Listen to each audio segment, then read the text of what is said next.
ওয়াল্লাযীনা কাফারু ওয়া কাযযাবু বিআয়াতিনা, ওয়াল্লাযী অতঃপর যারা কাযযাবু অস্বীকার করে, বিআয়াতিনা এখানে আয়াত শব্দের শাব্দিক অর্থ চিহ্ন, নিদর্শন। কোরআনে কারীমের বিসমিল্লাহর বা থেকে শুরু করে সূরা নাসের সিন পর্যন্ত পেকুয়াবাসী পড়ে দেখবেন, মিলিয়ে দেখবেন, কোন আয়াতে আল্লাহ ফিরাউনের তথ্য দিয়েছে, কোন আয়াতে নমরুদ, কোন আয়াতে দেখবেন হামান, কারুন, কথা বললেন না কেন? কোন আয়াতে দেখবেন আমার আল্লাহ আব্রাহার নামে তথ্য দিয়েছে। এই রকম করে করে আমার আল্লাহ এক একটা আয়াতের মধ্যে এক একটা নিদর্শন, চিহ্ন ফুটিয়ে উঠিয়েছে। ও বাংলার মুসলমান, আমার আল্লাহ এটাই বুঝিয়েছে, দুনিয়ার ময়দানে তোমাদের আগে এসেছিল দুনিয়ায় ফেরাউন, মুসা নবী দাওয়াত দিয়েছে, তাওরাত কিতাবের মানে নাই। নবী ইব্রাহিম দাওয়াতি মিশন চালিয়েছে, মানেনি। নমরুদ, এরকম করে করে যুগে যুগে যারাই আল্লাহর বিধানগুলো অস্বীকার করেছিল, একটাকেও কিন্তু আমার আল্লাহ ছেড়ে দেয় নাই। কথা বললেন না কেন? দিয়েছে, কাউকে ছাড় দিয়েছে। এদের সবারই পরিচয় ছিল এরা, কারণ এরা আয়াতগুলো মানতো না, অস্বীকার করত, এরা বিশ্বাসে করত না। ও বাংলার মুসলমান, এই মানুষগুলোর ব্যাপারে আল্লাহ আয়াতের মধ্যে সর্বশেষ যে তথ্যটা দিয়েছে, সেই তথ্যটা হচ্ছে উলাইকা আসহাবুন নার। আল্লাহ নিজে আঙ্গুল দিয়ে দেখাচ্ছে, কারণ উলাইকা শব্দটা ইসমে ইশারা। আমার যেমন হাতের আঙ্গুল আছে, আমার আল্লাহর কুদরতের আঙ্গুল আছে। আল্লাহ দেখাচ্ছে এই মানুষগুলো কারা, যারা এরকম অস্বীকারী। আমি আল্লাহ বলছি এদের ঠিকানা নার, মানে জাহান্নাম। কথাকার কতদিন থাকবে? হুম ফিহা খালিদুন, চিরকাল। লা ইয়ামুতু ফিহা ওয়ালা ইয়াহইয়া, জাহান্নামে যারা চিরকাল জায়গা পাবে, ওরা ওই জায়গায় মরবেও না, বাঁচবেও না, মরা বাঁচার মধ্যবর্তী স্থানে থাকবে। জবান দিয়ে উচ্চারণ করবে আর ডাক দিয়ে বলবে ইয়াকুলু ইয়া লাইতানি কদ্দামতু লি হায়াতি।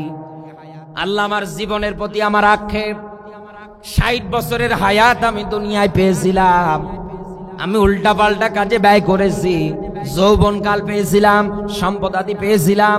কথা বলে না কেন? সেদিন আফসোস করবে আর ডাক দিয়ে বলবে আমার জীবনের প্রতি আমার আক্ষেপ, আমি কি করলাম? ফাআসাদদাক ওয়া আকুম মিনাস সলিহিন। আল্লাহ আরেকটা বার হায়াত দিয়ে দুনিয়ায় পাঠাও, এইবার যাওয়ার পরে ভালো ভালো কাজ করব, দান করব, সাদকা করব, সত্য কথা বলবো। আল্লাহ কি আসতে দেবে? আরো জোরে বলেন। ছোট্ট একটা তথ্য আমি আপনাকে বোঝানোর জন্য উপস্থাপন করছি, যাতে একটু ভয় আসে আপনার মধ্যে।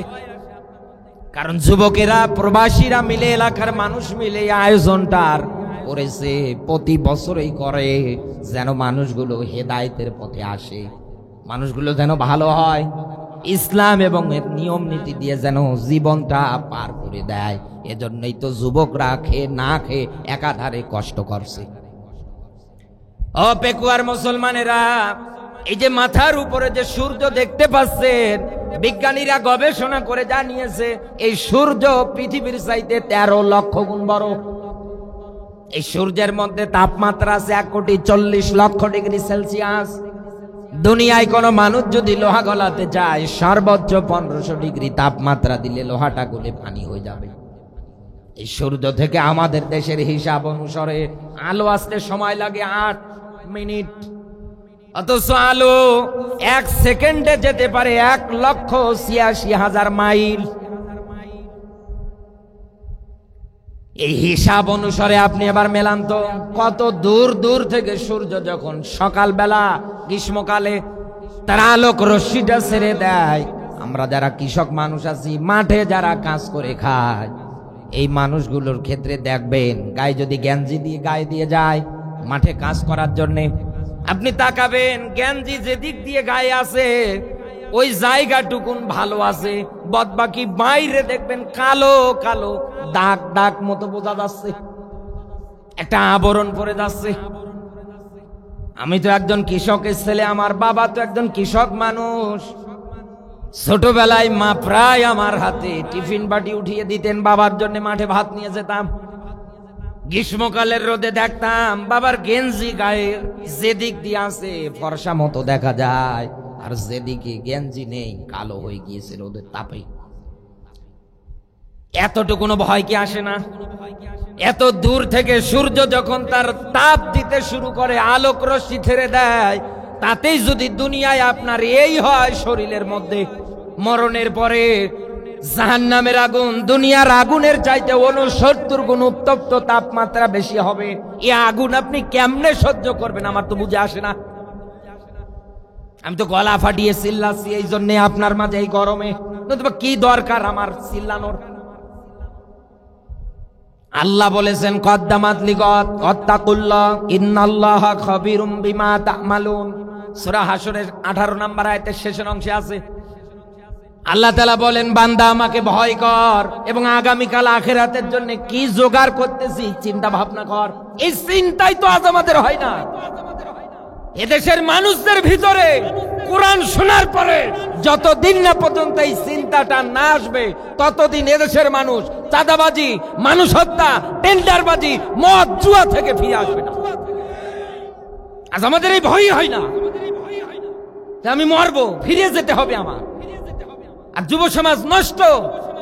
আজ 100টা যুবকের 80টা যুবক দেখেন বাবা নতুবা গাঁজা নতুবা নারীর সঙ্গে জড়িত। কি করেন আপনি? কি করে? আল্লাহর আয়াত যুগে যুগে যারাই অমান্য করেছিল, অস্বীকার করেছিল, আল্লাহ একটা কেউ তো জান্নাতে দেবে না। আল্লাহর চিহ্ন নিদর্শন যারা অস্বীকার করেছিল, অমান্য করেছিল, আল্লাহ একটা কেউ তো জান্নাতে দেবে না। সবগুলো ঠিকানা হবে এরকম জাহান্নামে। আপনিও যদি বলেন যে হুজুর আপনার এই ওয়াজের সঙ্গে আমি একমত হতে পারলাম না, আমার জান্নাতের দরকার নেই, আমি জাহান্নামেই যেতে চাই, তো আপনি করেন, আমার কোনো অসুবিধা নেই। কোরআনের আয়াত অনুসারে আমরা একটা শব্দ পেলাম, যারা অস্বীকারী হবে, মিথ্যা প্রতিপন্নকারী হবে, এরা কাফের। দ্বিতীয় স্টপে আমরা আরেকটা দলিল টান দিয়ে নিয়ে এসে আরো ভালো করে ক্লিয়ার হতে পারবো দুনিয়ায় কাফের কারা। আল্লাহ পাক বলেন অকালাল্লাযীনা কাফারু লা তাসমাউ লিহাযাল কুরআনি ওয়ালগাউ ফিহি লাআল্লাকুম তাগলিবুন। সূরা হামিম সেজদা 41 নম্বর সূরার 26 নম্বর আয়াত। যদিও আয়াতটা আমাদের কাছে একেবারে পরিচিত একটা আয়াত, প্রায় তাফসীর মাহফিলেই মুফাসসিররা আয়াত থেকে ব্যাখ্যা বিশ্লেষণ করে আমাদের মাঝে। এই আয়াতের মধ্যে যে তথ্য আছে এটাই আমরা এবার খুঁটিয়ে বের করে কাফের চিনব। এখানে যারা আলেম আছে জিজ্ঞাসা করেন কলা কলু, বলবে, বলে কারা বলবে? কাফারু, যারা কাফের। প্রথম যে শব্দ বলেছি ইন্নাল্লাযীনা কাফারু, ওখানেও কাফারু শব্দ আছে। দ্বিতীয় যে আয়াত বলেছি ওয়াল্লাযীনা কাফারু ওয়া কাযযাবু, এখানেও কাফারু আছে।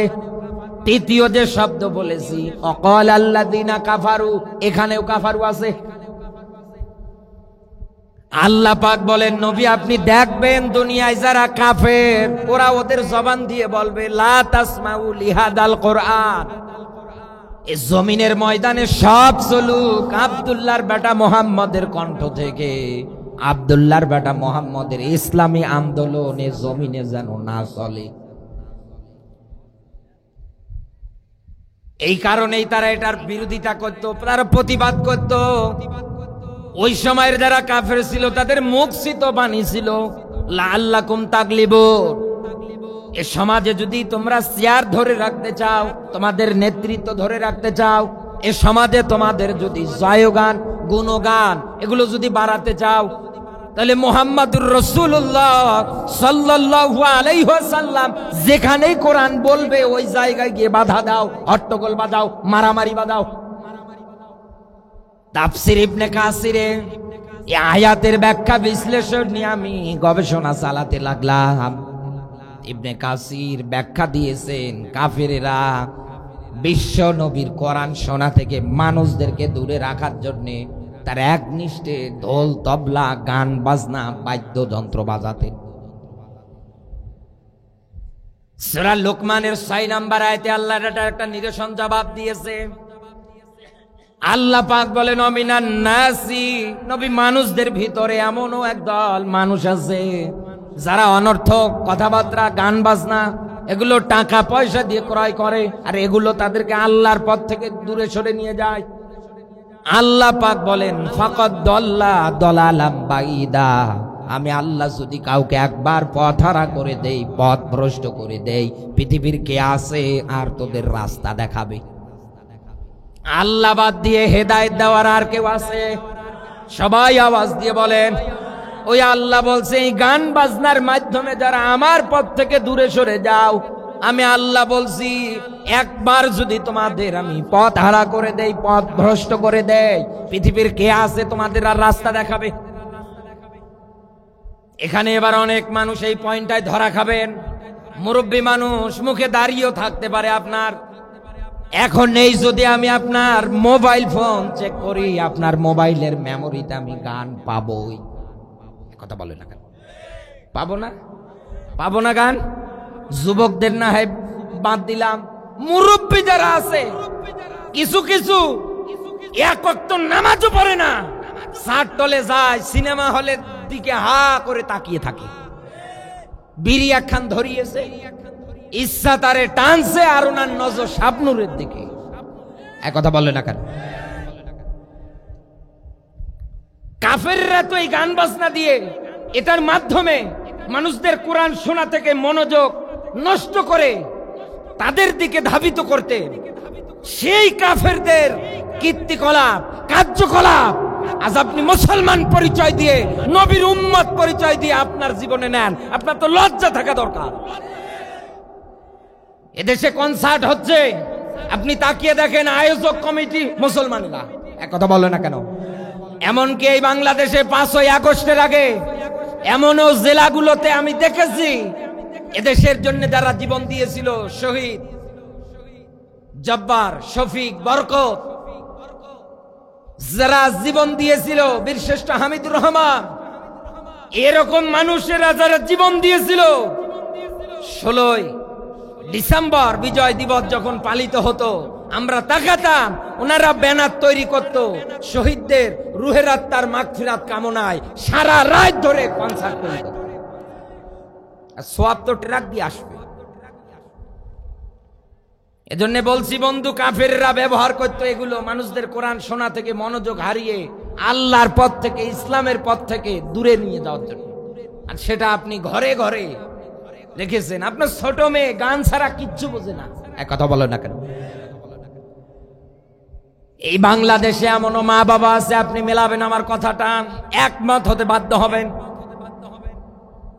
যদিও আপনাদের পেকুয়া এই অঞ্চলে নাও থাকতে পারে, আমার নীলফামারীর কথা বলছি, কত মা বাবা আছে এরকম মোবাইলগুলো ভিডিও চালু করে দেয়, বক্সে গান বাজায়, ছোট্ট মেয়েকে ডাক দিয়ে বলে আম্মু ড্যান্স দাও। ছোট মানুষ বোঝে না, দিক বিদিক ড্যান্স দিচ্ছে, একাধারে নাচানাচি করছে। এইটুকুনে আবার মোবাইলের মধ্যে ভিডিও করে ফেসবুকে আপলোড দিয়ে সবার কাছে দোয়া চাই, দোয়া করবেন আমার মেয়ে যেন বড় হয়ে ড্যান্সার হয়। জোরে বলেন সুবহানাল্লাহ। কত মানুষ ওই জায়গায় দোয়া দিচ্ছে, আল্লাহ আপনার মেয়েকে ড্যান্সার হিসেবে কবুল করুক। ওরে শয়তান, যেটা থেকে মানুষের ইসলাম থেকে ফারেক হয়ে যাচ্ছে, বের হয়ে যাচ্ছে, দূরে সরে যাচ্ছে, মুসলমানের তো এটা সংস্কৃতি হতে পারে না। আজ আমরা ওইগুলোর দিকে ঝুঁকে যাচ্ছি। শর্ট সময়ে আমি আপনাকে কাফের এই শব্দটা চেনানোর জন্য এতগুলো কথা বলে ফেললাম। এবার আমরা মূল পয়েন্টের দিকে প্রবেশ করব। আমার বন্ধুরা, এখানে আমরা যারা উপস্থিত আছি সবাই কিন্তু জানি আবু জাহেলের নাম ছিল আবুল হাকাম।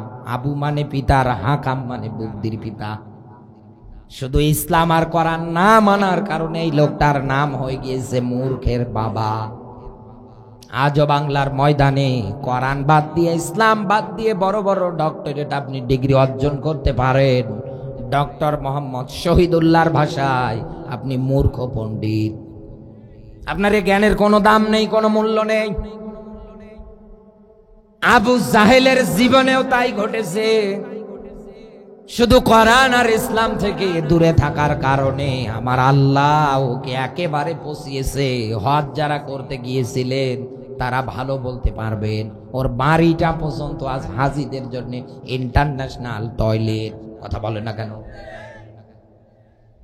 এই হিসাব অনুসারে বলছি, আবু জাহেল কিন্তু মুসলমান ছিল না, ও কিন্তু কাফের ছিল। কথা বলে না? রসুল দিনের দাওয়াত দেয়, বলে ভাতিজার সময় হোক, সময় হলে শুধু আমি না তোমার চাচি সহ ইসলাম গ্রহণ করব। এমন হাইব্রিড নেতা, এমন হাইব্রিড শয়তান ছিল। মাঝে মাঝে অসুস্থতার ভান করত, লোকজনের মাধ্যমে খবর পাঠাতো, যাও মোহাম্মদকে গিয়ে বলো যে আমি অসুস্থ, আমাকে যখন দেখতে আসবে ওই পথের মধ্যে তোমরা গর্ত খনন করে ঝোপঝাড় দিয়ে ঢেকে রাখবা। মোহাম্মদ যখন ওই রাস্তা দিয়ে আসবে অবশ্যই তো কূপে পড়ে যাবে, পাথর নিয়ে রেডি থাকবা, পড়া মাত্র ওই মেরে দিবা। কি হাইব্রিড শয়তান দেখেন তো! এই হাইব্রিড শয়তান আবু জাহেল কিন্তু মুসলমান ছিলেন না, ও কিন্তু ছিলেন কাফের। একথা বলে না? ইমানের দাওয়াত রসুল দিয়েছে, ও বলেছে সময় হোক, সময় হোক। ও বাংলার মুসলমানেরা, আমি আপনাকে এটাই বোঝাতে চাচ্ছি, আবু জাহেল না বোঝার কারণে কোরআনে বাধা দিয়েছে। নিজের ক্ষমতা, নিজের চেয়ার, নিজের কর্তৃত্ব নেতৃত্ব টিকিয়ে রাখার জন্য না হয় বাধা দিয়েছে। এই ৯৬% মুসলমানের দেশে এতদিনে যারা কোরআনের অনুষ্ঠানে বাধা দিয়েছেন, আমি তো আমার এই চর্মচোখে একটাও হিন্দু পাই নাই। একথা বলো না কেন? আমি তো একটাও বৌদ্ধ পাই নাই, একটাও তো খ্রিস্টান পাই নাই। ৫ই আগস্টের আগে যে জালেম এদেশে ছিল, ওর নামের আগে তো মোসাম্মদ আছে, রাতের বেলা তাহাজ্জুদ পড়তো, কোরআন পড়তো। একথা বলে না কেন? ওনার বাবাও নাকি মুসলমান। তো সব মিলিয়ে তো বোঝা যাচ্ছে একটা হিন্দুও নেই, বৌদ্ধও নেই, খ্রিস্টানও নেই। তারপরে ওই দেশে আয়োজক কমিটি সব কিছু কমপ্লিট করার পরেও কত জায়গায় কত আলেমকে স্টেজে পর্যন্ত উঠতে দেয় নাই। কত জায়গায় থানার পারমিশনের দোহাই দিয়ে মাহফিল পর্যন্ত বন্ধ করে দিয়েছে। কত জায়গায় আমাদেরকে রাজাকারের ট্যাগ লাগিয়ে ৭১-এর মানবতা বিরোধী অপরাধী বানিয়ে মাহফিল বন্ধ করে দিয়েছে। একটাও তো বৌদ্ধ ছিল না, খ্রিস্টান ছিল না। এই যে গতকালকের একটা নিউজ না বললেই নয়, নোয়াখালী জেলার মধ্যে বাংলাদেশ ছাত্র শিবিরের ছেলেরা কোরআনে কারিমের দার্স দিচ্ছিলেন, দারসুল কোরআন। এটা প্রায় সময় হয় মসজিদের মধ্যে বসে বসে কোরআন পড়ার কারণে কিছু উগ্র সন্ত্রাসীরা এমন কায়দায় তাদের পিটিয়েছে, মাথায় কপ দিয়েছে, মাথা কেটে গিয়েছে, একবারে চোখের কোনায় মেরেছে, চোখ দিয়ে রক্ত ঝরছে, ফুলে গিয়েছে। যাকে যেভাবে পেয়েছে সেভাবেই মেরেছে। আমি তো তাকিয়ে দেখলাম কত মানুষের মুখে দাড়ি পর্যন্ত আছে। একথা বলে না কেন? অথচ ইনি লাঠি ওঠাচ্ছে মারার জন্য। আমি আপনাকে সাবধান করে দিতে চাই, হুঁশিয়ার করে দিতে চাই, আপনি যে দলেরই হন না কেন, এদেশে ঘুমন্ত বাঘকে দ্বিতীয়বার আপনি জাগাতে যাবেন না। এদেশের ঘুমন্ত সিংহকে আপনি আর একবার জাগিয়ে তুলবেন না, নতুবা পালানোর মতো রাস্তা কিন্তু আপনি খুঁজে পাবেন না।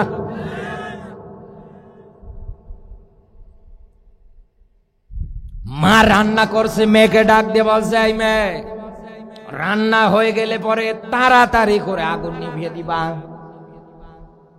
মেয়ে চিন্তা করছে, মাকে দেখলাম রান্না করার জন্যে, মা প্রথমে পাট করি সিনটাতে আগুন লাগিয়ে ফু দিল, এরপরে চুলোই দিল, এরপরে আবার ফু দিল, আগুন দাউ দাউ করে জ্বললো, এরপরে আবার খড়ি ঢুকিয়ে দিল, লাকড়ি দিল, আগুন দাউ দাউ করে বাড়তে লাগলো। আমি এতক্ষণ যাবৎ মায়ের দিকে তাকিয়ে যতটুকুন বুঝেছি, আগুন নেবানোর ক্ষেত্রে মা যে কায়দায় আগুন জ্বালিয়েছে ওই কায়দায় মনে হয় নিবানো লাগে। মা যেই না ঘরে গিয়েছে ও খড়ি দিয়ে ফু দিচ্ছে, শেষে হিতে বিপরীত হয়ে আগুন না নিবে আগুন আরো বাড়ছে। এক কথা বলে না, এই ৯৬% মুসলমানের দেশে ৫৬,০০০ বর্গ মাইলের এই দেশে এখন যে কায়দায় আগুন জ্বলছে, মানুষদেরকে কোরআনের দার্স দিয়ে দিয়ে কোরআন বুঝিয়ে বুঝিয়ে অন্তত কোরআনের পথে ফিরে আনা লাগবে। নতুবা আপনি এই জ্বলন্ত একটা দেশের মধ্যে আগুন তো দাউ দাউ করে এখন জ্বলছে, কারণ আজও ধর্ষণ হচ্ছে ১৩ বছরের মেয়ে, তাও হিন্দু যুবকের হাতে। আজও এদেশে মানুষেরা চাঁদাবাজির শিকার হয়ে, সেদিন নওগাঁয় গেলাম, প্রতিদিন ২ লাখ করে চাঁদা দেওয়া লাগতো, দিতে না পেরে গলায় গামছা পেঁচিয়ে মারা গিয়েছে। এই বাংলাদেশে তো এখন দাউ দাউ করে একটা আগুন জ্বলছে। এই আগুন জ্বলা অবস্থায় আপনি পানি না দিয়ে, কোরআনের আইনের পক্ষে কথা না বলে, কোরআনের দার্স না দিয়ে, জাতিকে কোরআন না বুঝিয়ে আপনি আরো ফু দেন, শেষে হিতে বিপরীত হয়ে আগুন আরো ৩ গুণ বেড়ে যাচ্ছে। রাত গভীর হয়ে যাচ্ছে, আমি আপনাকে বোঝাচ্ছি শর্ট সময়ে। আবু জাহেল তো মুসলমান ছিল না, ও ছিল কাফের, এটা ওর পরিচয়। এই বাংলাদেশে এতদিনে যারা বাধা দিয়েছে কোনো বৌদ্ধ খ্রিস্টান না, আমি তো দেখেছি নামের আগে মোহাম্মদ মুসাম্মদ সবই ছিল। আবু জাহেল না হয় কাফের না বোঝার কারণে কোরআনে বাধা দিয়েছে, এটা মেনে নেওয়া যায়। কিন্তু এই বাংলাদেশে মুসলমান পরিচয় বহন করার পরেও এখন পর্যন্ত যারা কোরআনের অনুষ্ঠানগুলোতে বাধা দিচ্ছেন, আলেমদের যারা অপমানিত করছেন, শুনে রাখেন, আবু জাহেল যদি কোরআনে বাধা দেওয়ার, তাহলে এই কথা বলে আবু জাহেল আর আপনি তো খালাতো ভাই হচ্ছেন। আর বাংলাদেশে তাকিয়ে দেখতে পাচ্ছি আব্দুল্লাহ ইবনে উবাইয়ের মতো কিছু মুনাফিক তৈরি হয়ে গিয়েছে, যারা নামাজও পড়ে, রোজাও রাখে, হজও করে, যাকাতও দেয়, শুধু তলে তলে এ জমিনে আল্লাহর কোরআনের শাসন চলুক এটা চায় না। এই কথা বলে কত আলেমকে পর্যন্ত দেখছি আজ এই কাতারে পড়ে গেছে। ইন্নাল মুনাফিকিনা ফিদ দারকিল আসফালি মিনান নার। নবীজি বলেন মুনাফিক যারা হবে মারা যাওয়ার পরে ওরা জাহান্নামের একেবারে নিচে থাকবে। সাহাবীরা প্রশ্ন করলেন, ইয়া রাসূলুল্লাহ, জাহান্নামের নিম্নতম স্তর বলতে কি বোঝায়? নবীজি ডাক দিয়ে বললেন, সাহাবীরা, জাহান্নামের উপরি ভাগ থেকে একটা পাথর যদি জাহান্নামের নিম্ন দেশের জন্য ফালিয়ে দেওয়া হয়, এই পাথরটাই তো জাহান্নামের নিম্ন দেশে পৌঁছাতে ৭০ বছর কাল সময় লাগবে। আর ওই জায়গায় জায়গা হবে এই মুনাফিকদের। সুতরাং আজ যারা মাথায় টুপি দিয়ে, মুখে দাড়ি রেখে, মাথায় পাগড়ি পেঁচিয়ে যারা আব্দুল্লাহ ইবনে উবাইয়ের ভূমিকা পালন করছেন, সামনে এমন দিন আসবে আপনিও কিন্তু জালেমদের মতো পালানোর রাস্তা পাবেন না।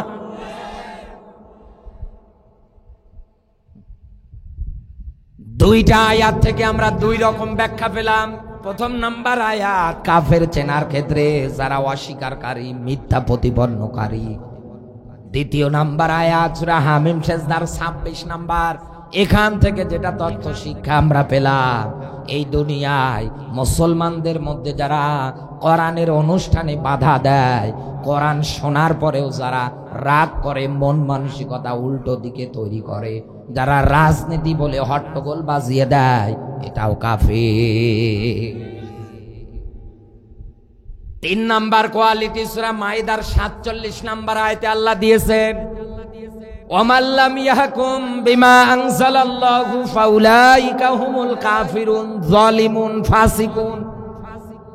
আল্লাহর কোরআন দিয়ে বিচার ফায়সালা, দেশ পরিচালনা যারা করতে চায় না, আল্লাহ পাক বলেন এটাও কাফের, এটা জালেম, এটা ফাসিক। আর একটা পয়েন্ট বলে আমি আমার তেলাওয়াতকৃত আয়াতে যাব, ইজিলি ভাবে বোঝানোর জন্য বলছি। এদিকে তাকান। 64টা জেলা আছে এই বাংলাদেশে, 56,000 বর্গ মাইল।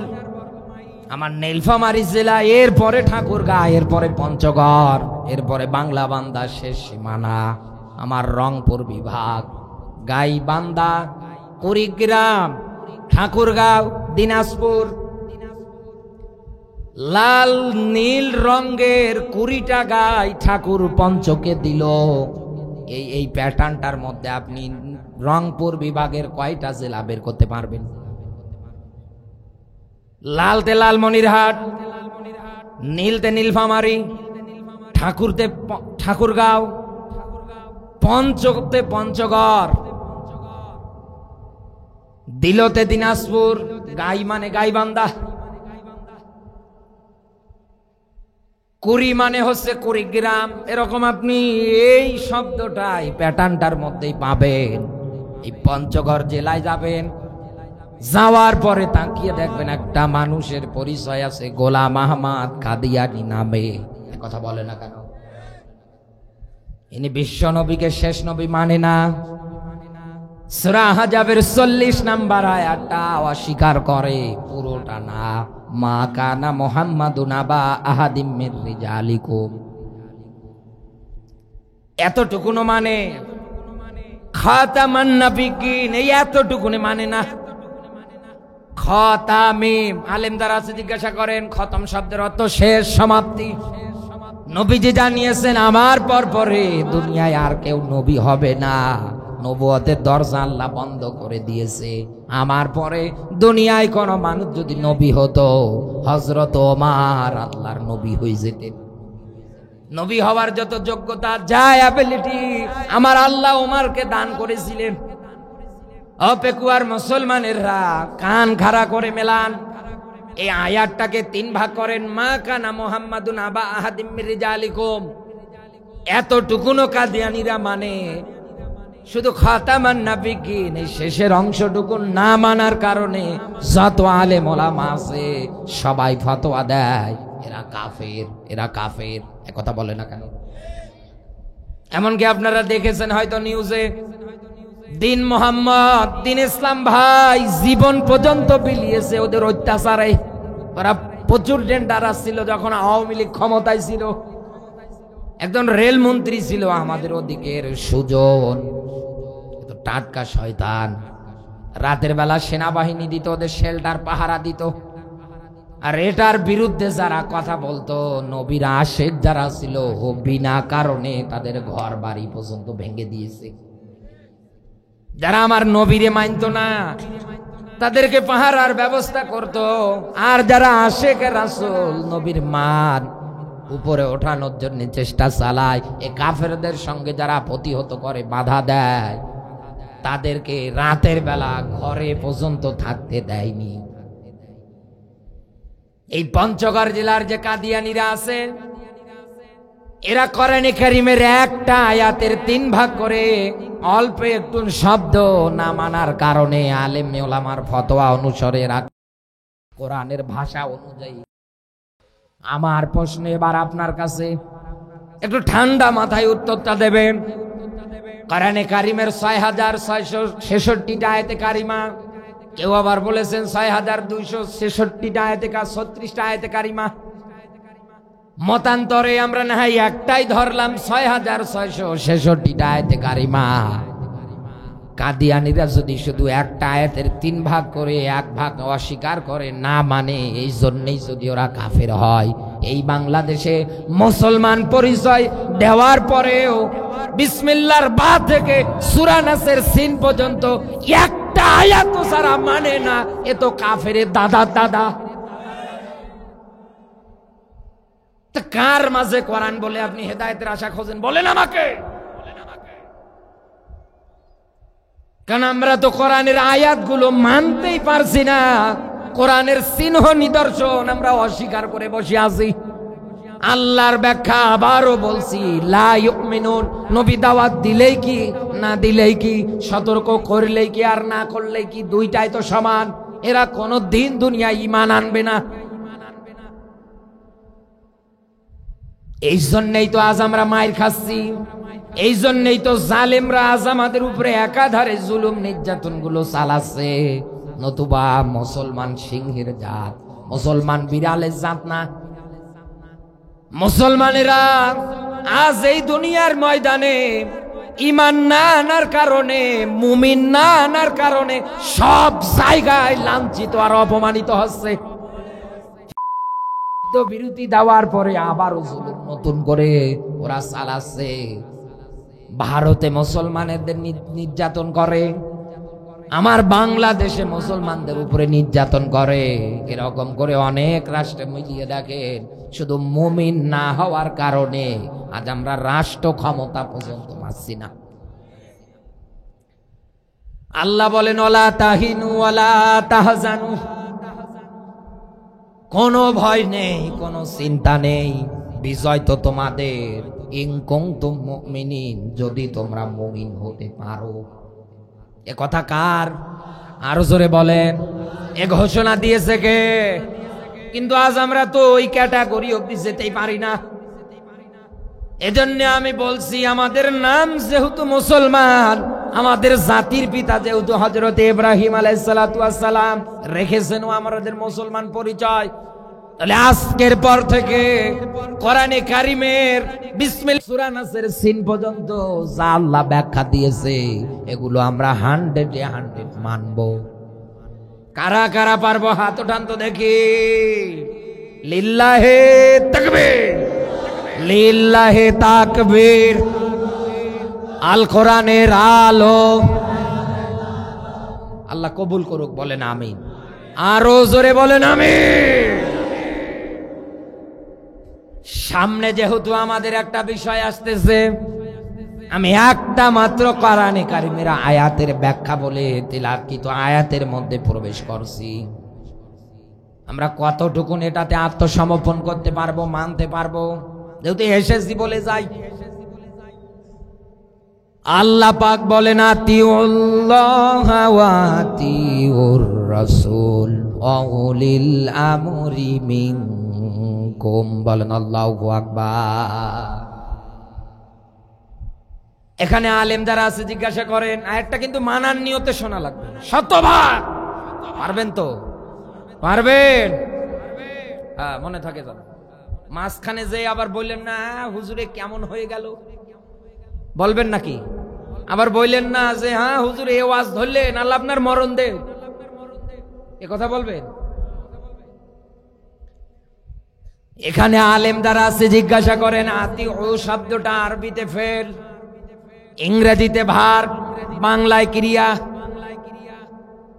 আল্লাহ ও তার রসুলের আগে আছে, কারণ আল্লাহ ও তার রসুলের মানার ক্ষেত্রে কোনো প্রশ্ন করা চলবে না,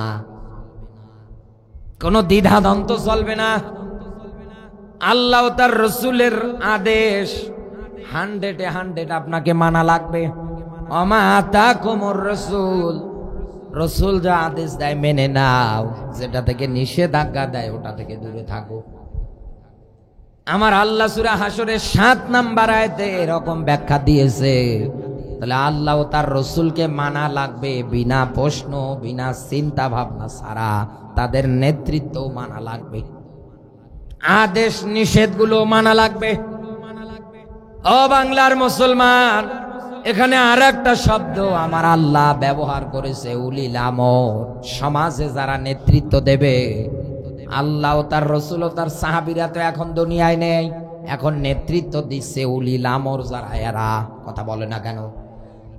সামনে এরকম একটা নেতৃত্ব দেওয়ার ভার তৈরি হবে, সব জায়গায় মাইকিং পোস্টার হবে, সব জায়গায় একাধারে গণপ্রচার চালানো হবে। এখন থেকে কার্যক্রম শুরু পর্যন্ত হয়েছে। আমি কোন দলের জন্য ভোট চাইতে বসি নাই, আমি কাউকে বলবো না আপনি অমুক জায়গায় ভোট দেন, অমুককে নির্বাচিত করেন। কোরআনের আয়াত যা বলে আমি সেটাই বলছি। আল্লাহ ও তার রসুলের আগে আল্লাহ আতিউ শব্দটা দিয়েছে। এখান থেকে সব মুফাসসির একমত, তাদের আদেশ, তাদের নিষেধ, আল্লাহর আনুগত্য, রসুলের আদর্শ 100 মানাই লাগবে।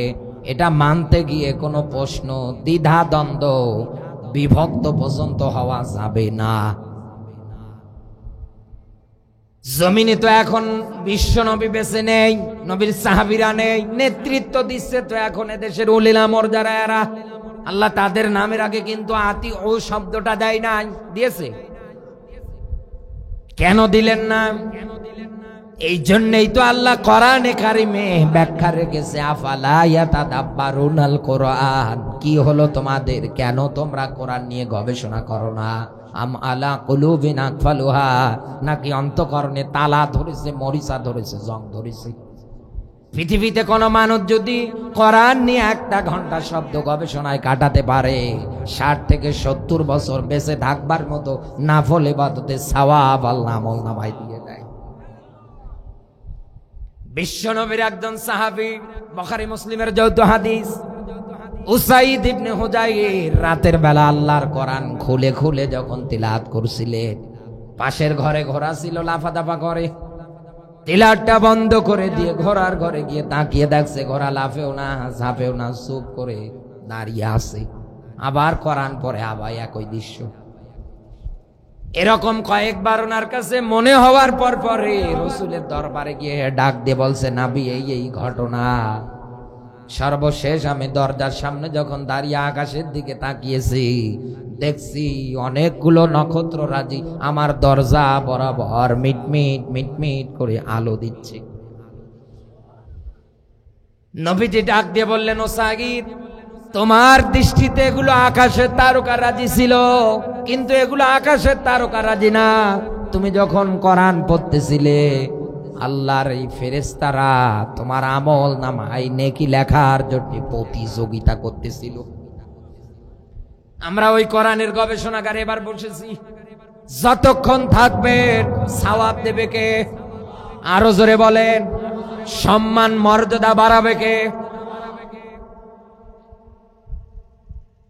আমার আল্লাহ রাব্বুল আলামিন এটাই বুঝিয়েছে, বান্দা দুনিয়ায় যার তার নেতৃত্ব মেনে নেওয়া যাবে না। নেতৃত্ব মানার আগে চিন্তা ভাবনা করে হিসাব করে দেখ, যাকে নেতা বানাচ্ছিস, যার পিছনে স্লোগান দিচ্ছিস, এই লোকটা আমি আল্লাহ ও আমার রসুলকে মানে কিনা। এরপরে রায় দে, এরপরে সমর্থন দে, এরপরে ভোট দে। একথা বলে না কেন?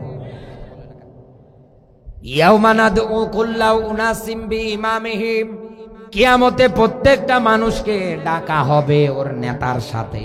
আপনার নেতা যদি বিশ্ব নবীর মতো আদর্শবান নেতা না হয়, তো কিয়ামতে তো আপনি ব্রিজ মারে যারা মেরে খায়, যারা কোরআনের মাহফিলে বাধা দেয়, দুনিয়ায় যারা মানুষ হত্যাকারীর তালিকায় নাম লিখিয়েছে, যাদের একটা হাতের ইশারায় হাজার হাজার মানুষের ঘর বাড়িগুলো পর্যন্ত ভেঙে দিয়েছে, এরকম কালো বিড়াল এই রকম নেতার সঙ্গে তো আপনি কিয়ামতে দাঁড়াবেন। এই জন্য বলছি বন্ধু, যার তার পিছনে সামনে স্লোগান দেবেন না, যার তার পিছনে দৌড়াবেন না। যেই লোকটা 5 ওয়াক্ত নামাজ পড়ে, রমজানে রোজা রাখে, জমিনে কোরআনের আইন বাস্তবায়ন করতে যায়, নেতা মানতে হলে এই লোকটাকেই নেতা মানা লাগবে। কারণ রাসূল কোরআনের বিধান কায়েমের জন্য তাইফে মাইর খেয়েছে, উহুদে রক্ত ঝরিয়েছে, দান দান মোবারক শহীদ করেছে। নবীর একজন সাহাবীরা জুলুম নির্যাতন সহ্য করতে না পেরে রাসূলকে ডাক দিয়ে বলছে, মাত্তা নাসরুল্লাহ, তবে আল্লাহর সাহায্য কখন আসবে? কখন আসবে আল্লাহর সাহায্য? কোথায়? আমরা তো মার খেতে খেতেই মরে যাচ্ছি, শেষ হয়ে যাচ্ছি। আমাদের দিনী ভাইগুলোর উপরে একটার পর একটা জুলুম নির্যাতন তো কাফেরেরা বাড়িয়েই দিচ্ছে। আল্লাহর সাহায্য আসবে কখন? আর আমরা এই জুলুম থেকে বাঁচবো কখন?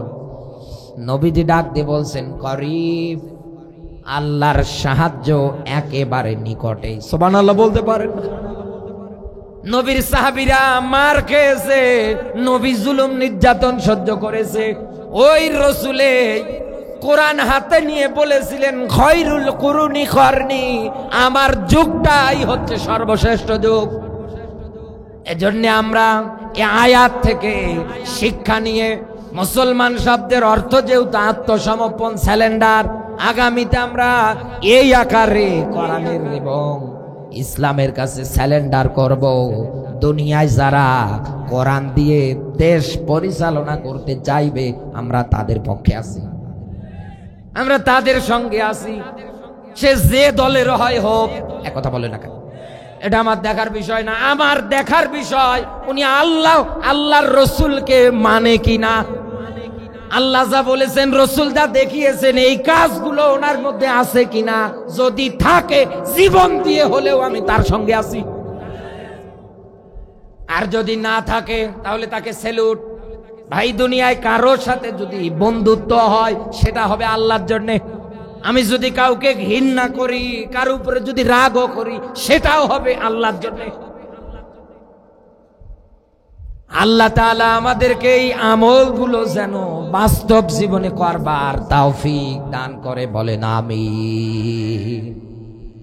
নবীজির প্রতি দরুদ, মানবতার মুক্তির মডেল, মানবতার মহান আদর্শ, মানবতার শিক্ষক, নবী গুরু শিরোমণি নবী মুহাম্মদুর রাসূলুল্লাহ সাল্লাল্লাহু আলাইহি ওয়াসাল্লাম। জবান সেরে কোরআনের সোনালী আয়াত আমার সঙ্গে পড়ে না। আউযু বিল্লাহি মিনাশ শাইতানির রাজিম। বিসমিল্লাহির রহমানির রহিম।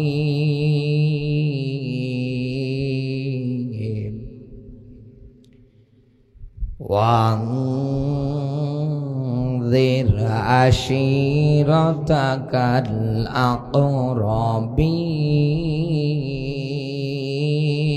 الأقربين। বেকুয়াবাসী, আগামীকাল কেউ যদি আপনাকে জিজ্ঞাসা করে কোন সূরা থেকে আলোচনা হয়েছে, আপনি বলবেন সূরা শুআরা 214 নম্বর আয়াত। আজকের আলোচনার সাবজেক্ট সতর্ক। মুসলমান জাতি যারা, তাদেরকে সতর্ক করলাম কাফেরদের তালিকায় নাম লেখাবেন না। দুনিয়ায় যারা আল্লাহ ও তার রাসূলের আদর্শ মানে না, এরকম নেতাকেও স্যালুট দেন। এ ব্যাপারেও আমি আপনাকে সতর্ক করলাম। এ দুনিয়ার ময়দানে আপনি জাহান্নামের পথে যাবেন না, আমি সতর্ক করলাম। কথা বলে না কেন? এরপরেও যদি আপনি করেন, আমার কিছু করার নেই। মনে রাখবেন, আমার আল্লাহ আপনাকে এতদিন হয়তো ছাড় দিয়েছে, ঢেল দিয়েছে, কর কত করবি কর, কর কত করবি কর, কিন্তু আল্লাহ যেই দিন ধরবে ওই দিন কিন্তু বাপ বলার সময় দেবে না। এতটুকু অন্তত মনে রাখবেন। বিশ্বনবী নবী মুহাম্মদুর রাসূলুল্লাহ সাল্লাল্লাহু আলাইহি ওয়াসাল্লামের উপরে আল্লাহ আয়াতখানা নাজিল করে ডাক দিয়ে বলে, নবী ওয়াংযির আশিরাতাকাল আকরাবিন, নবী আপনার নিকট আত্মীয় যারা আছে তাদেরকে আপনি ভয় ভীতি প্রদর্শন করান, জাহান্নামের শাস্তির ব্যাপারে ভয় দেখান। কু আনফুসাকুম ওয়া আহলিকুম নার, নবী নিজে জাহান্নামের আগুন থেকে বাঁচা লাগবে, অধীনস্থ যারা আছে এদেরকেও জাহান্নামের আগুন থেকে বাঁচানো লাগবে। কথা কার? আরো জোরে বলেন। এবার আপনার কাছে আমার প্রশ্ন, সতর্ক করা কি রাসূলের একার কাজ? আরো জোরে বলেন।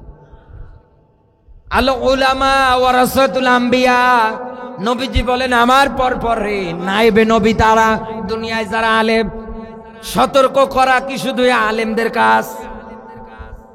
পৃথিবীতে যেই বলবে আমি নবীর উম্মত, যেই বলবে আমি আল্লাহর বান্দা, ওর উপরেই কোরআনে কারীম প্রচার করা, জ্ঞান অর্জন করা আল্লাহ ফরজ করে দিয়েছে।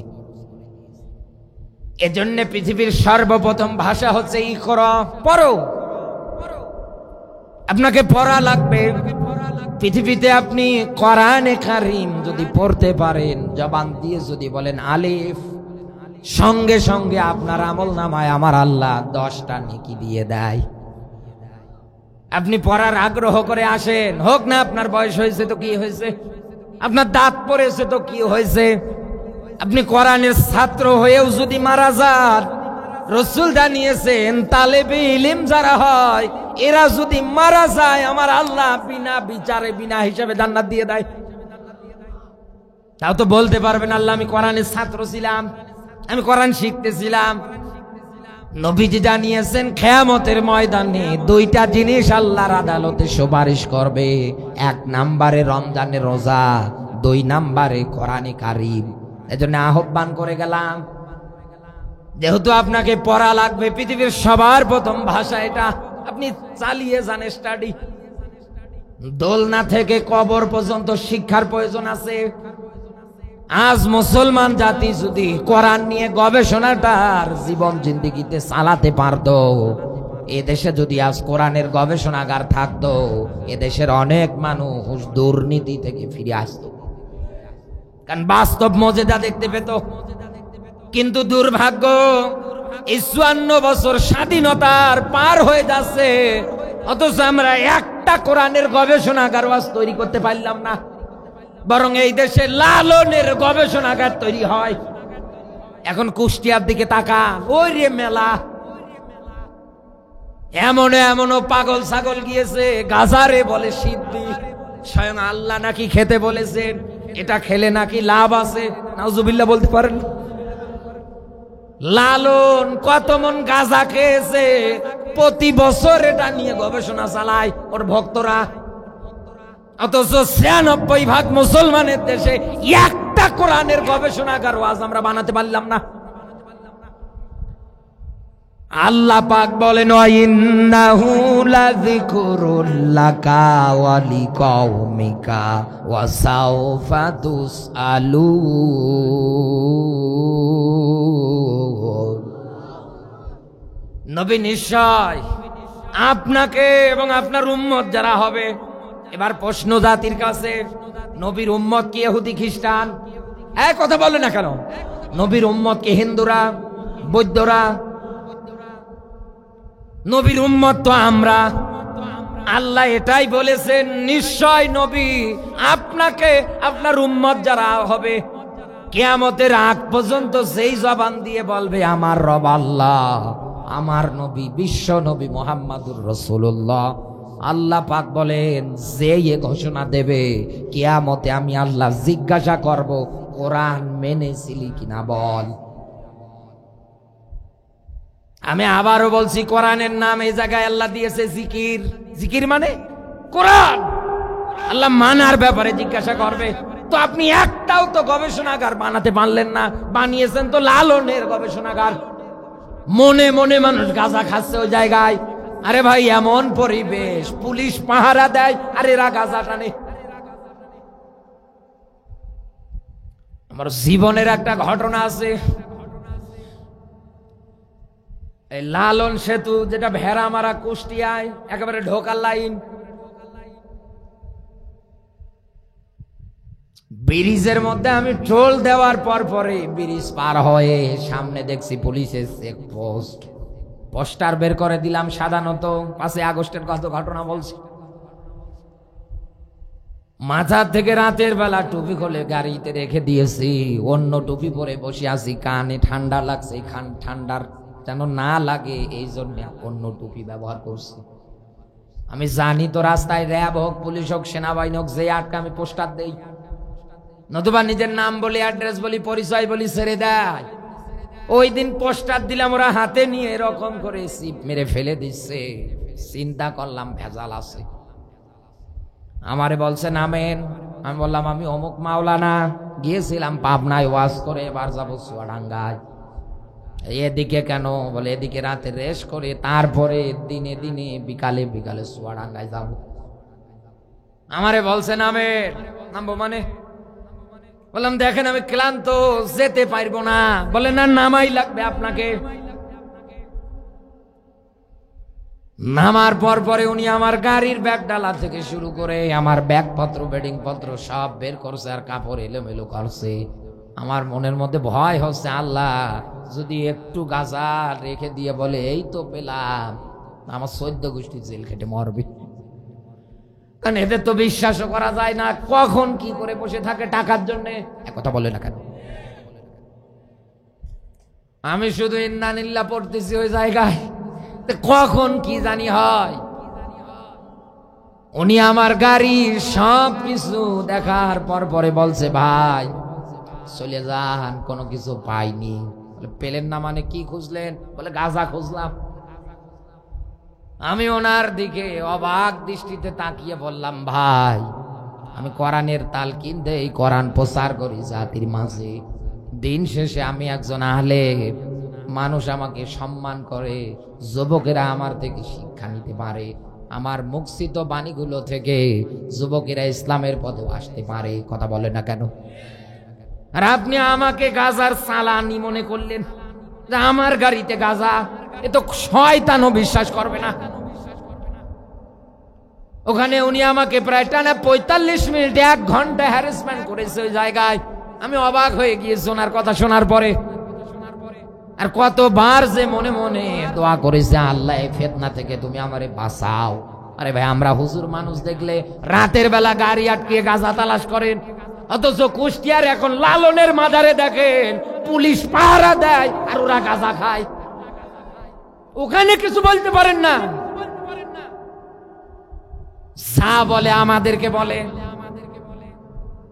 এই কারণেই বলে, যুগে যুগে যত নবী রাসূল দুনিয়ায় এসেছেন, কিয়ামতের আগ পর্যন্ত দুনিয়ায় যারা নাইবে নবীর ভূমিকা পালন করবে, জালেমরা জুলুম চালাবে, সতর্ক করতে গেলে রাসূলকের উপরেও জুলুম এসেছে। আল্লাহর দিয়ে বলছে, আপনার নিকট যিনি, তাকে সতর্ক করেন। এই পৃথিবীতে নিকট আত্মীয় সব চাইতে বেশি যিনি আপনার, তিনি হচ্ছেন ঘরের বউ। এদিকে তাকান। আকরাবিন সব চাইতে নিকট আত্মীয় যিনি আপনার, কাছের বন্ধু যিনি আপনার, তিনি আপনার ঘরের বউ। আল্লাহর নবীর ছিলেন নিকট আত্মীয় সব চাইতে কাছের বন্ধু, প্রিয়তমা স্ত্রী খাদিজাতুল কুবরা। সুবহানাল্লাহ বলতে পারেন না? যাকে আরব জাহানের লোকেরা তহেরা বলে ডাকতো, সে তো পবিত্র নারী, সে তো সতী নারী, এই শব্দটা তার নামে দিয়েছিল। নবীজি যেই দিন ভয় পেলেন জিবরিল আমিনকে দেখার পর পরে, খাদিজার কাছে এসে ডাক দিয়ে বলছে, খাদিজা আমি ভয় পেয়েছি, তুমি আমারে ঢেকে দাও। খাদিজা ওই সময় সাক্ষ্য দিচ্ছে, নবী আপনি রক্তের সম্পর্ক ছিন্ন করেন না, আপনি এতিমদের সম্পদ মেরে খান না, আপনার কোনো ভয় নেই, কোনো চিন্তা নেই। নিয়ে চলে গেলেন ওরাকা ইবনে নাওফলের কাছে। উনি নবীজির কণ্ঠে সব শোনার পর পরে ডাক দিয়ে বললেন, ইনি সাধারণ কেউ না, ইনি আখিরি জামানার পয়গম্বর, বিশ্ব নবী, নবী মুহাম্মদুর রাসূলুল্লাহ।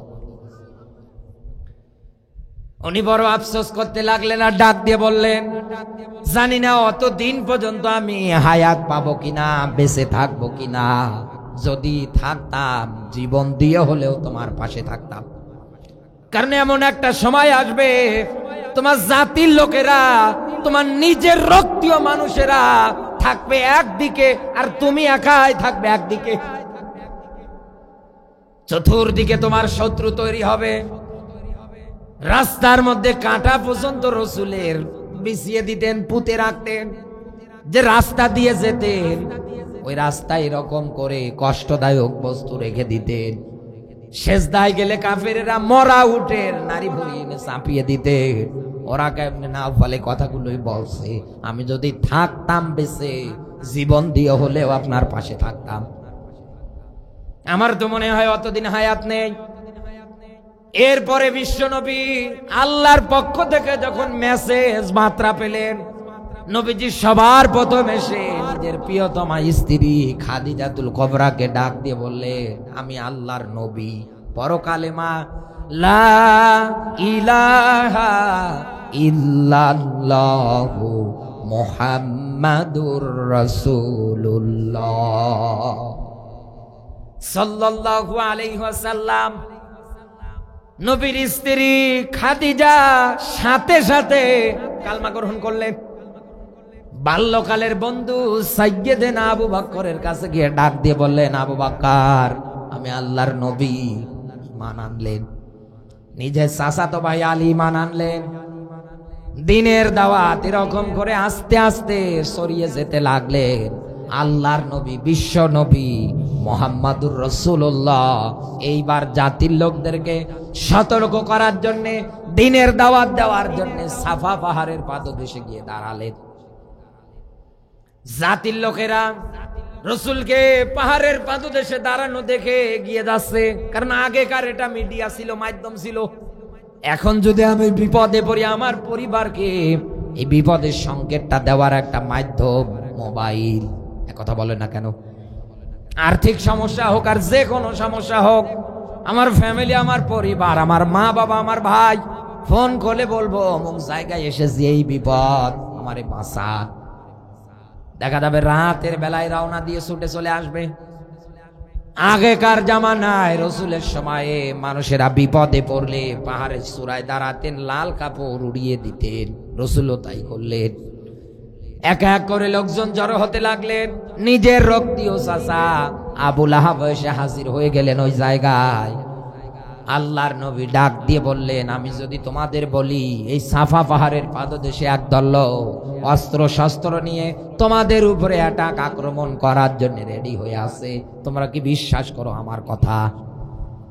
উপস্থিত যত শ্রোতা, যত মানুষ, সবাই ডাক দিয়ে বলছে, হ্যাঁ আমরা 100 এ কথাটা বিশ্বাস করি, মেনে নিলাম।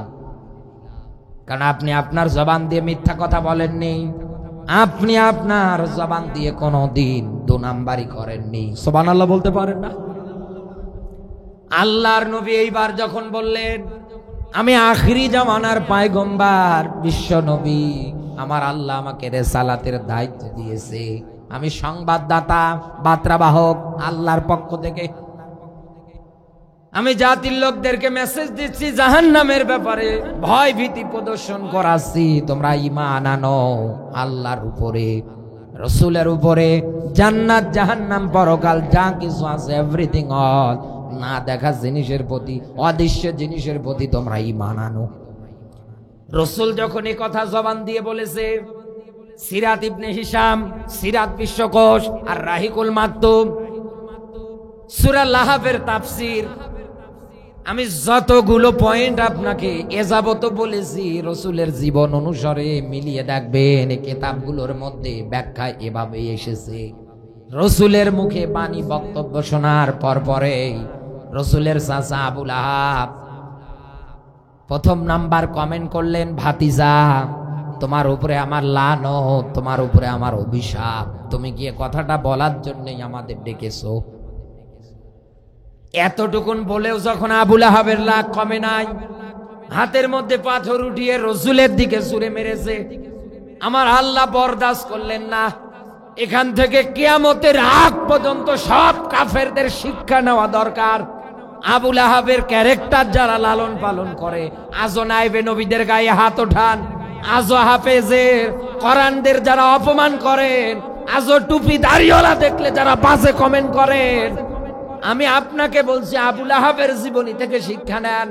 আমার আল্লাহ কিন্তু কি ছেড়ে দেয় নাই? একথা বলে না কেন? শুধু রসুলের দিকে বাজে কমেন্ট আর পাথর, অভিশাপ মারার কারণে আমার আল্লাহ ওর শরীরে প্লেগ রোগ দিয়েছিল, 6-0, যার কাছে যায় তারই হয়। শেষে জঙ্গলে পচে গলে মারা গিয়েছে।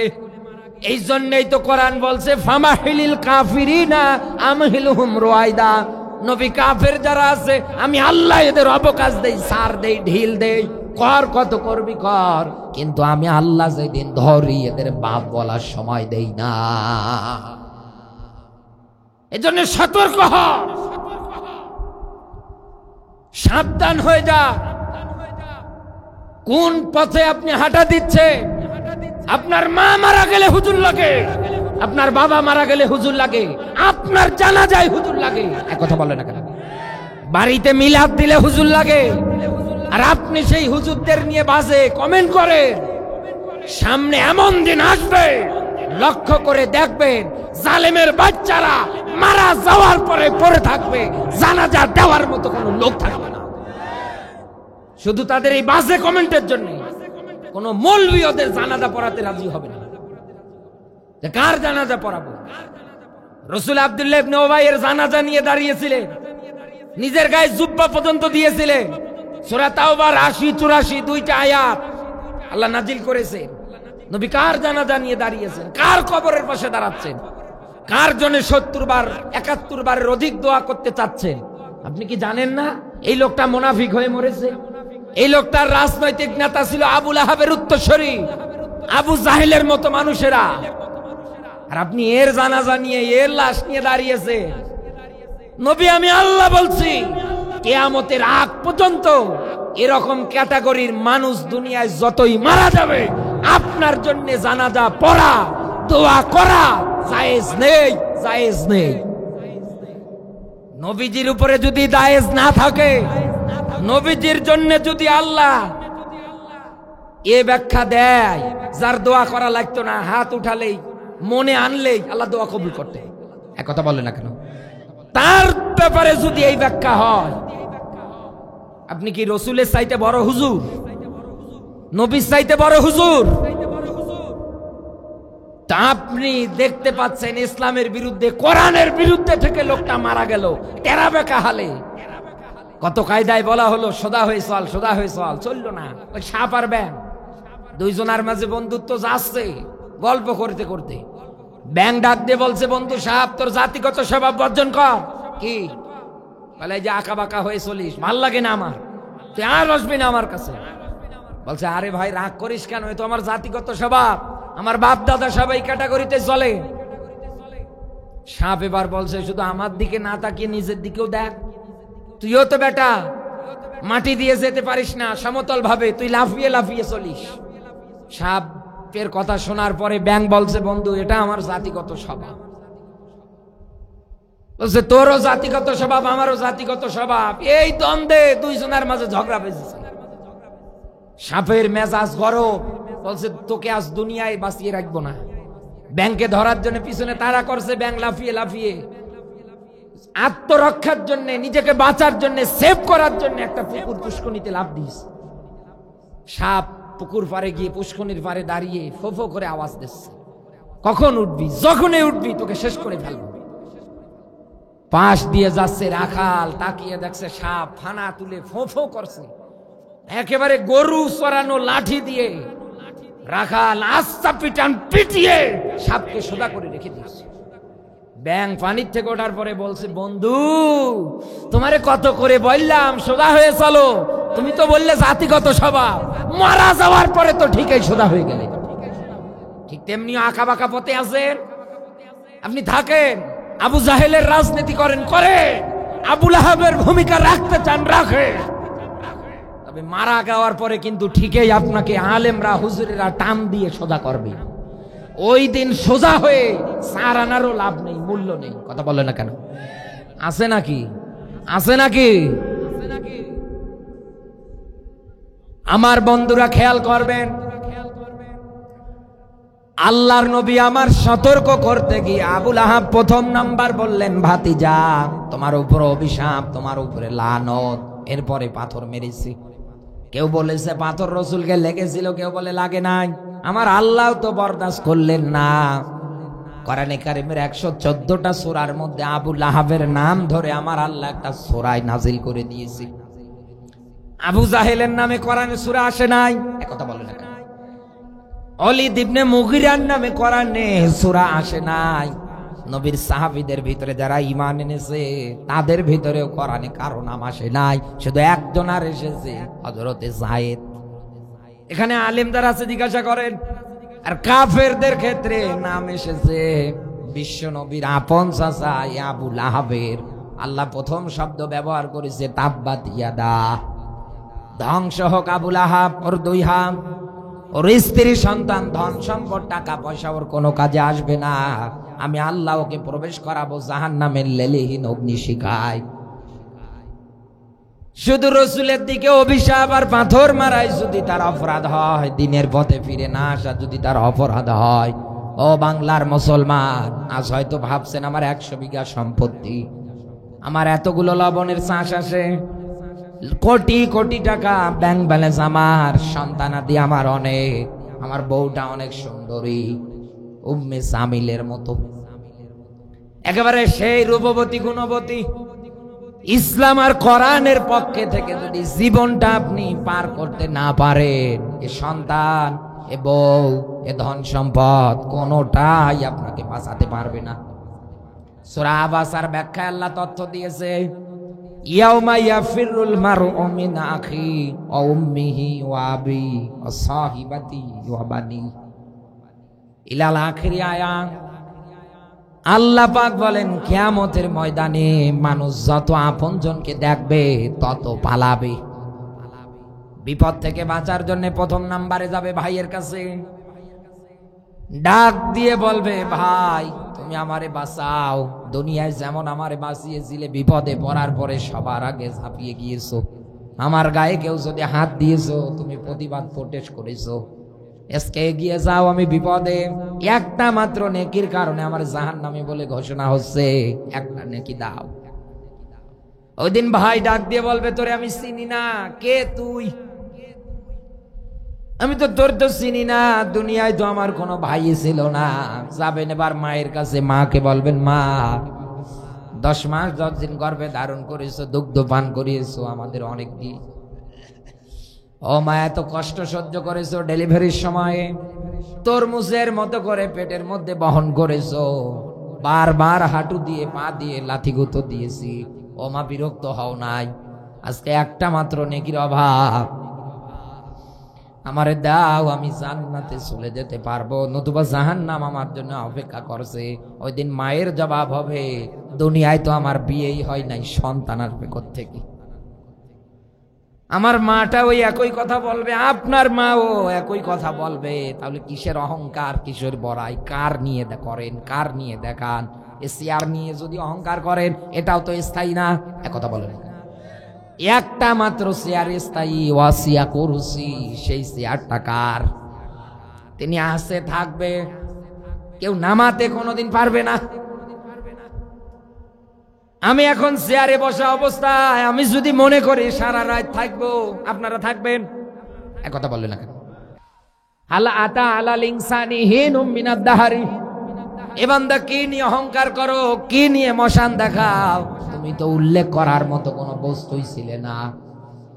মায়ের কাছে, বাবার কাছে, ভাইয়ের কাছে, বউয়ের কাছে, সন্তানের কাছে, যার কাছেই যান না কেন, কিয়ামতের ওই কঠিন মুসিবতের সময়ে কেউ আপনাকে বিপদ থেকে বাঁচানোর জন্য এগিয়ে আসবে না।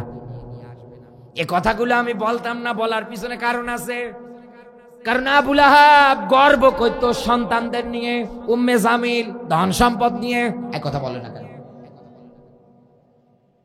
বিশ্বনবীর যখন 2টা পুত্র সন্তান আব্দুল্লাহ আর কাসিম মারা গেলেন, নবীজির কোন পুত্র সন্তান দুনিয়ায় জীবিত ছিলেন না। না বালকের আগে আল্লাহ দুনিয়ার থেকে বিদায় করে দিলেন। এখানে আলেম যারা আছে জিজ্ঞাসা করে দেখেন, উম্মে জামিল আর আবু লাহাব মানুষের দ্বারে দ্বারে গিয়ে বলতে বলতে লাগলেন যে মোহাম্মদ লেস কাটা, মোহাম্মদ নির্বংশ, মোহাম্মদের বংশের প্রদীপ জ্বালানোর মতো কেউ থাকলো না।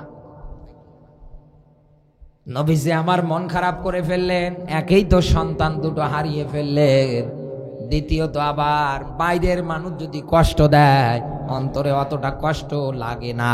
কথা বলে না কেন? এই পেকুয়ার, এই ঘনার, এই মানুষগুলো যদি আমাকে কোনো দিক দিয়ে কোনো কায়দায় কষ্ট দেয়, অন্য কোনো বিভাবে, অন্য কোনো জেলাতে গেলে আমার মনে থাকবে না। কথা বলে না কেন?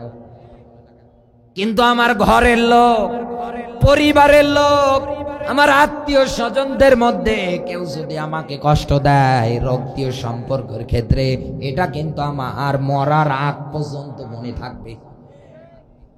পেকুয়াবাসী, আল্লাহর নবী, বিশ্ব নবীও কষ্ট পাচ্ছেন মনে মনে, যে আমাকে লেস কাটা নির্বংশ বলে যারা গালি দেয়, এরা তো আমার রক্তীয় সম্পর্কীয় চাচা আর চাচি, আমার বাবার ভাই, এরা বাইরের মানুষ না হয় বলে, এরা তো ঘরের মানুষ, এরাও আমারে কষ্ট দেয়। রাসূল ভেঙে পড়ছে, মন খারাপ করছে। সঙ্গে সঙ্গে বিশ্ব নবী উপরে আমার আল্লাহ রাব্বুল আলামিন সূরা কাউসার জিবরিলের মাধ্যমে পাঠিয়ে দিলেন, নিয়ে যান। জিবরিল আমিন এসে ডাক দিয়ে বলছে, নবী কিসের মন খারাপ, কিসের চিন্তা, কিসের আপনার মনের মধ্যে কষ্ট? আমার আল্লাহ তো আপনাকে হাউজে কাউসার দান করে দিয়েছে। নবী যারা আপনাকে লেজ কাটার নির্বংশ বলে গালিগালাজ করে, নবী আপনাকে যারা এই উল্টা পাল্টা কথাগুলো বলে, তারাই তো দুনিয়ায় লেজ কাটা, তারাই তো দুনিয়ায় নির্বংশ। সূরা কাউসারের শেষের আয়াতের ব্যাখ্যা। ও বাংলার মুসলমান, আমি এতক্ষণ যাবত আপনার মাঝে কোরআন এবং হাদিসের আলোকে আবু জাহেলকে গালি দিয়েছি, একথা বলে না কেন? আমি আবু লাহাবকে গালি দিয়েছি, উম্মে জামিলকে গালি দিয়েছি, ওদের অনুসারী যারা তাদেরকেও গালি দিয়েছি। এখানে একটা মানুষও মন খারাপ করে নাই, আরো বাহবা দিয়েছে, ঠিক ঠিক বলে তাকবীর দিয়ে পর্যন্ত সাহস জুগিয়েছে। যতই আমি কাফেরদের গালিগালাজ করব, এরকম আপনারা আমাকে বাহবা দিতেই থাকবেন। এ শুধু পেকুয়ায় না, চট্টগ্রামে গেলেও একই, কক্সবাজারে গেলে একই, ৬৪টা জেলার যত গ্রাম আছে সব জায়গায় গেলেও একই কথা। বলে না কেন? কিন্তু আমি এই জায়গায় বসে যদি রসুলকে গালি দেই, এখানে একটা মানুষেরও তো পায়ের মধ্যে আর জুতো থাকবে না, সব জুতো উঠে আসবে হাতে। এত বড় সাহস আপনার! আপনি আমার নবীকে গালি দেন, একথা বলে না কেন? নামাজ পড়তে না পারি, রোজা রাখতে না পারি, হজ করতে না পারি, যাকাত দিতে না পারি, দান সাদকা করতে না পারি, কিন্তু আমার রসুলকে নিয়ে যেই অপমান করবে, ওর দাঁত ভাঙ্গা জবাব আমরা দেওয়ার জন্য রাজি আছি। শুধু পেকুয়ার মানুষের জন্য এটা না, ৬৪টা জেলায় যত গ্রাম, যত ইউনিয়ন, যত থানা আছে, সব মানুষের মনে এই একটাই কথা, নবীকে নিয়ে যে কটূক্তি করবে ওর পিঠে চামড়া থাকবে না। আমার আল্লাহ এটাই নবীজিকে বুঝিয়েছে। নবী কিসের মন খারাপ আপনার? কিয়ামতের আগ পর্যন্ত দুনিয়ায় আমি আল্লাহ আপনাকে হাজার হাজার রুহানি সন্তান দান করব, যারা আপনার মান আর শানকে উপরে ওঠানোর জন্য নিজে ফাঁসির কাষ্টে জীবন পর্যন্ত বিলাবে। হাসতে হাসতে হাজারো মিথ্যা মামলাগুলো হাসি মুখে বরণ করে নেবে, বুক পেতে দেবে বুলেটের সামনে। নবী যত প্রকার নির্যাতন তার উপরে আসুক না কেন, তারা আপনার মান আর শানকে কখনো কোনো জায়গায় অবমাননা করতে দেবে না। তারা জীবন দিয়ে হলেও আপনার মান আর শানকে উপরে উঠাবে। এই কোরআনের আয়াতের এই বহিঃপ্রকাশ আমরা এই ময়দানে পেয়েছি, একথা বলে না কেন? বক্তব্য একেবারে খাপের খাপ, মুমতাজের বাপ মিলে গিয়েছে। কিয়ামতের আগ পর্যন্ত কাফেরদের যত গালি দেবেন মানুষ বাহবা দেবে।